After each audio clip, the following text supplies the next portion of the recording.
Bano omusango ogubakwasizza gwakwebulankanya ku mulimo okumala ebbanga lya mwezi mulamba. Mpato nannyonnyodde nti embeera eno yeviiriddeko abalwadde bangi e Mubende okubulwa obujjanjabi era n'ategeeza nti bano bagenda kutwalibwa mu mbuga z'amateeka bavunaanibwe. Era ensonga ezo twazituulamu ne tubayitabyunga ennaku z'omwezi zaali 23 ogwa Desemba era ssebo twakola ekiwandiiko of which you have the copy. Abasawo bano oba omukozi wa gavumenti yenna nga nange mwendi emirimu gino tugisaba busabi tegitusanga waka tusaba misabe. Ekitongole kino ki Health Monitoring Unit kikulemberwa Dr. Diana Atwine nga kikola gwa kulondoola mpeereza ya mirimu mu malwaliro okulaba nga abalwadde bafuna obuweereza obulungi. Ategeeza nti mu ggombola y'e Nabingoola wane Mubende bali mu kwanukula omulanga gw'abatuuze gwe baakubira pulezidenti ng'akyaddeko eno nga bamuloopera abasawo ababasaba ssente okusobola okubawa obujjanjabi. Bano bakubye olukuŋŋaana ku ddwaliro lya gavumenti erya Nabingoola Health Center 3 abatuuze baviiridde mu mbeera ne baloopera ab'ekitongole kino abasawo ababatulugunya omuli okubamma obujjanjabi olw'okuba nga tebabawadde ensimbi ko n'okubagoba mu ddwaliro. Kyaliwo nga ndeese wano omulwadde wange yalina olubuto nga terunnatuuka ne tujja wano najja n'aŋŋamba nti olubuto terunnatuuka mulamu wange ne mugamba genda musawo ali omu akukoleko.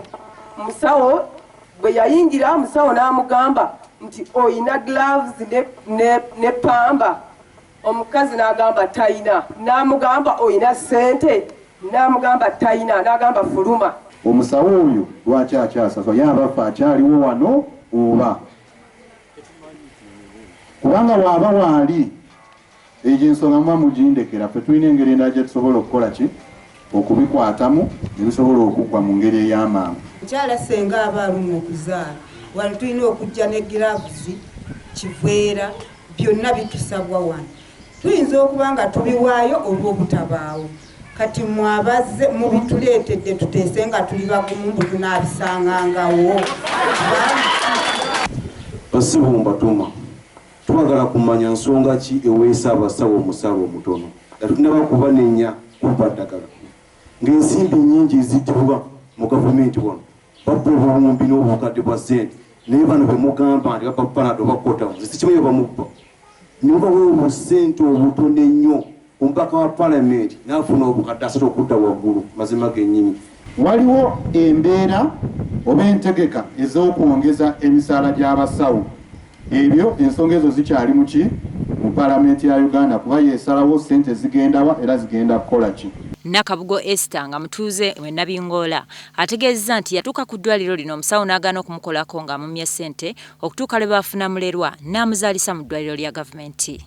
Wabula agamba nti omusawo yamusaba ssente ez'okuzaalira mu ddwaliro lya gavumenti bwe baagaana kwe kubagoba mu ddwaliro lino obutaddamu kulinnyayo. Omusawo n'ajja n'agamba omulwadde ayingire nze mukoleko. Omukyala omuzaalisa we yajja n'agamba akugambye genda e Mubende. Nange ne mugamba musawo tetuganye genda Mubende tuwe ebbaluwa etutegeeza nti tugende e Mubende oba gwe likulemye. N'agamba nze nina ebizibu byange. Saagala ojje oyisibwe mu mbeera omulwadde wa Esther gye yayisibwamu oddeeko ogambe abasawo ndowooza lwakuba basasulwa ki kitono kyava takoze eki kyava tanfuddeeko.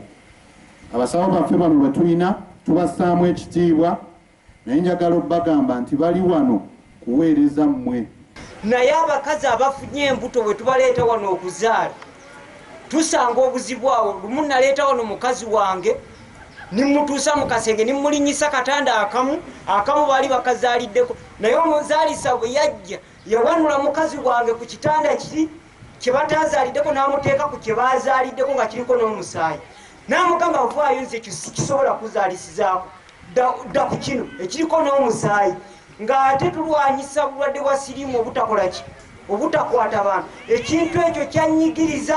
Kakati abatuuze kye mbasaba ensonga z'ensasula y'abasawo weeziri zikolebwako mu palamenti si wano era si mu ofiisi yaffe naye ng'ekyo kigenda mu maaso. Njagala mmanye nti teri musawo ali wano ku lwabuwaze. Abatuuze basabye gavumenti okwongera ku misaala gy'abakozi ba gavumenti omuli abasawo kubanga abasawo babasaba ssente nga bagenzeyo okufuna obujjanjabi. Olukiiko luno lwetabiddwamu abakulembeze wano e Mubende okuli amyuka akulira abakozi wano ko ne ssentebe wa disitulikiti y'e Mubende ne RDC.